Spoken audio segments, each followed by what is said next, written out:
Okay, so I spent a lot of time doing this yesterday and didn't really find a lot of helpful videos. So I realized today that I needed to tighten all my screws now that I have my timing correct. So I wanted to just show you to test my timing. I always write Fox. It's a good idea to do Fox. So here is how you disassemble this whole unit so that you can get in. I had a really bad jam. This is a Phillips. There is a hand screw at the very back, and then there's a Phillips here to get this casing off of the side. Next, take the bobbin out. And this was where my jam was, in between the hook and the case for the hook. And the jam, it was a thread jam. It would not come out for anything. And so you can take this needle plate off here with a flathead, but the flathead has to be relatively shallow to get in here to take it off because you do not have a lot of space there. Once you take that plate off there, you can then take a hex screw to remove this bar here. I'll go ahead and show you this part here. And I think I do have a tool from Janome that does remove. It's like a little coin driver that gets in here and removes the needle plate, but just kind of use my little. In my instance, the jam was so bad that I couldn't completely not even budge the back hand wheel. And that led me to believe that there was something more serious happening because it was, I mean, completely locked. And I spent a couple days oiling the thread jam, thinking that I could dissolve the threads, and it was just not working. So finally decided I had to take the whole thing off, but it was very hard to find information about how to remove this hook. And so if you take the thread plate off, you can see that the hook remains, the case for the hook remains stationary because of this crossbar here. You'll have to remove that crossbar in order to pull the whole thing forward. That is held on by a hex. The hex is I believe a 5 hex. Yeah. A 2mm hex is the perfect thing to pull out this bar.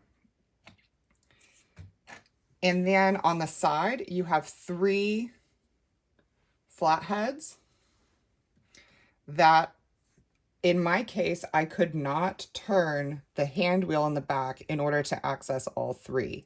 You would normally unscrew one, turn your hand crank in the back, unscrew the other, turn your hand crank, and get the third. Mine would not budge. So what I had to do was remove this front, I guess it's a bobbin stabilizer that comes in and holds my bobbin. So this is another hex, and it is going to be, I think that is your 3 hex. Yeah, I think 3 hex. And I believe these are, yeah, labeled accordingly. This is a 3. Yeah. And there's 2 screws here. Remove those 2 screws. The entire plate will come off here. When you unscrew from the shaft, the hook, case, and the bobbin will come forward after you've removed this bar. Once I got it out, I was able to, with a lot of force, separate the hook from the hook case and find my wad of thread that had been jammed in here, allowing this to turn. This would turn, but the hook needs to turn inside the hook case. So I'll show you. The hook is turning around the hook case, and the hook case is remaining stable. It has a little bit of wiggle room, but remains stable thanks to this bar here. Now, after you have removed what you need to and you slide it back in, it will not be timed correctly with your needle. So one thing that I found really helpful was to actually continue to keep thread into my needle. So when I pull it down, you pull it down, you see that the needle comes down and then it's going to come back up. The point of your, let me see if I can get this around. So like I said, it really helps to calculate the timing if you keep thread in your needle. Pull it down and you can see as I turn the hand crank in the back, the needle comes down, and as the needle comes back up, you have this hook sharp coming around this side. And you want the hook sharp to come around and grab that thread and pull it down into the bobbin.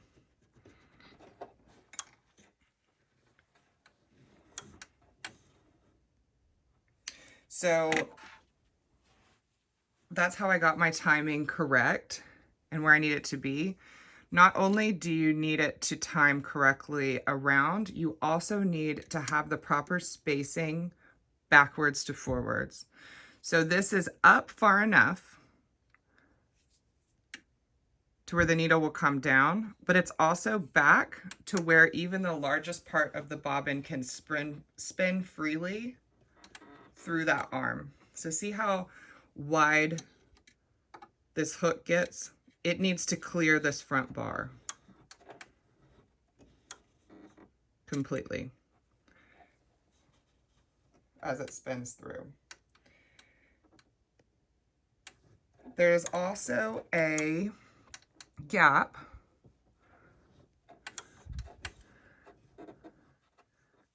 you can't quite see it in this video from this angle. There's a gap in between this front portion and the back in this part of the rotation. That's where your needle is going to come down and through.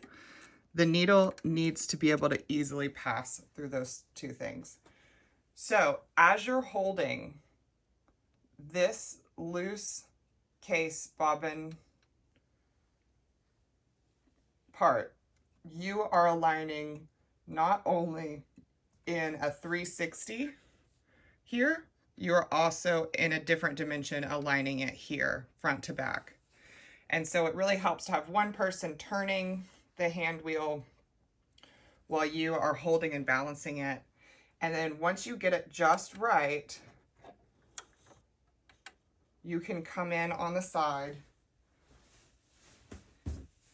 and tighten down one of these screws. You have 3 screws. You can tighten down just one first. And these are the screws all the way to the back of the shaft. You can access them through the left side, but it's a tighter fit than accessing through the right side. When you take the bobbin off of the shaft, do not completely remove these screws on the side. I would just loosen them enough to free the bobbin from the shaft. And